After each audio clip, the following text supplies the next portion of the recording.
Philadelphia in the 1700s was a city of transformation, a growing colonial capital shaped by trade, ideas, and the beginnings of revolution. Thanks to new advanced AI software, we can now recreate these scenes with unprecedented accuracy. I can even place myself, Matt, directly into these recreated moments, standing on the very streets our ancestors once walked.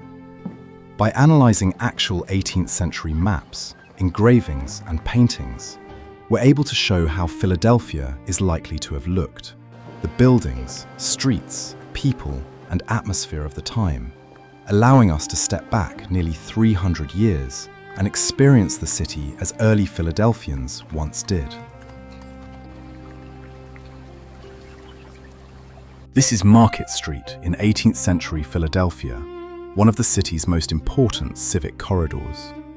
The illustration captures a moment when this street served as the center of public life. The large brick building on the left is the city's first courthouse, a focal point for law, trade, and daily governance in the growing colonial capital. Just beyond it, to the north along 2nd Street, rises the spire of Christ Church, one of Philadelphia's earliest and most influential religious institutions. The muddy roadway, crowded with carts, horses, and pedestrians, reflects the reality of urban life before paved streets. Market Street was not just a place of commerce. It was where Philadelphians gathered, debated, worshipped, and quietly shaped the city's future. This is an eastward view of the city of Philadelphia around 1790, seen from across the Delaware River. The hand-colored engraving captures the city at the height of its late 18th century growth. The river in the foreground is the Delaware, a deep tidal waterway that connected Philadelphia directly to the Atlantic world. Its wide channel allowed ocean-going ships to reach the city's wharves, making Philadelphia one of the most important ports in North America. The waterfront is crowded with sailing vessels, merchant ships, rivercraft, and smaller boats moving constantly between shore and channel. Through this river flowed food, timber, manufactured goods, and people, linking the city to Europe, the Caribbean, and the interior of the continent. Rising above the rooftops are the spires of Philadelphia's churches, forming a skyline that signaled both prosperity and stability. Views like this presented Philadelphia as a confident commercial capital of the young United States, anchored by the river that sustained it. This is a view of the house at 7th and Market Streets in Philadelphia in the late 18th century. Known at the time as Jacob Graf's home, it stood within one of the city's busiest residential neighborhoods. In 1776, these rooms were where Thomas Jefferson drafted much of the Declaration of Independence. The building itself was typical of Philadelphia architecture: brick construction, symmetrical windows, and restrained Georgian design.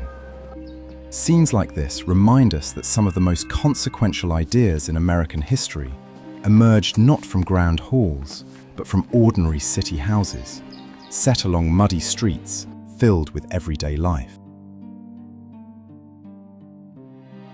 Speaking of Thomas Jefferson and the Declaration, it's not Philadelphia in the 1700s without this. This is the Pennsylvania State House in 1776, the political heart of the city and one of its most important public buildings.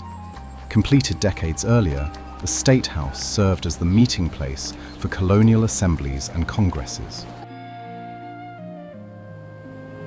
Its orderly design reflected the ideals of balance, reason, and civic authority that defined Philadelphia at the time.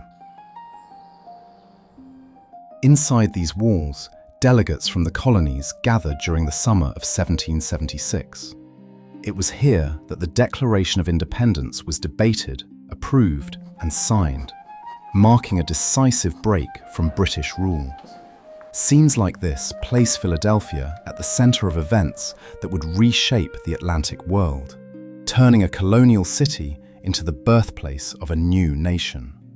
From this room, a single decision set in motion a chain of events that would permanently alter the course of world history.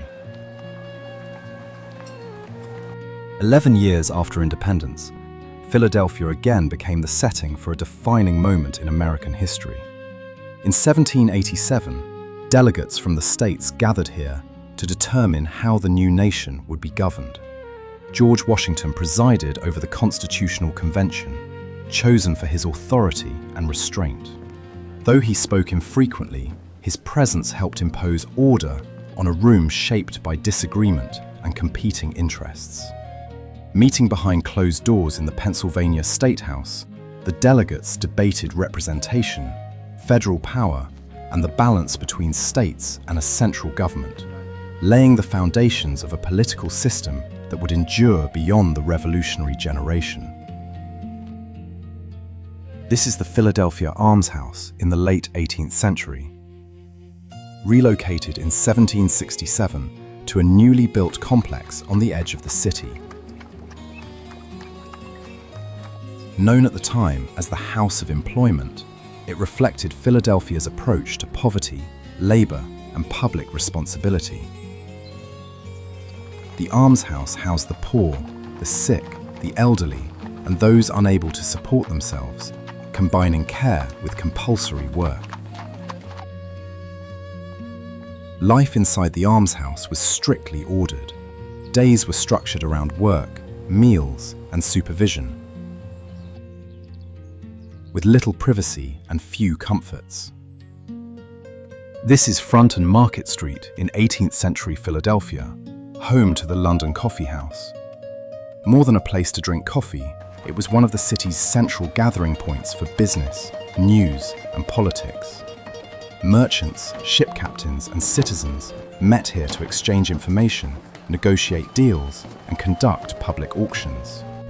The open lot beside the building served as an extension of this activity, used for sales of goods and, at times, enslaved people, reflecting the realities of Atlantic commerce in the colonial world. In places like this, Philadelphia's economic and political life unfolded in public view, where conversation, commerce, and power met at street level in the years leading up to independence. This is the old courthouse of Philadelphia in the 18th century, a central site of law and civic order in the growing colonial city. Here disputes were settled, contracts recorded, and the rules of public life enforced. It was also a place where newcomers, immigrants arriving from across the Atlantic, entered the legal world of the city, registering property, debts, and obligations as they began new lives in America. Buildings like this formed the civic framework of a city shaped as much by immigration as by ideas. This is the stone prison of Philadelphia in 1728, one of the city's earliest institutions of confinement and public discipline. Built of heavy masonry and set apart from residential streets, it reflected the colonial belief that order was maintained through visibility and restraint. For many newcomers and long-time residents alike, this building marked the boundary between liberty and authority in the growing city. Once again, Philadelphia stood at the center of events that would shape the course of history. Like cities across the Atlantic world, its past endures in images like these. Snapshots of a world long gone, brought briefly back to life. Let us know in the comments what you'd like to see recreated next. Another city, a different moment in time, a historic speech, or another scene from the past. Thanks for watching.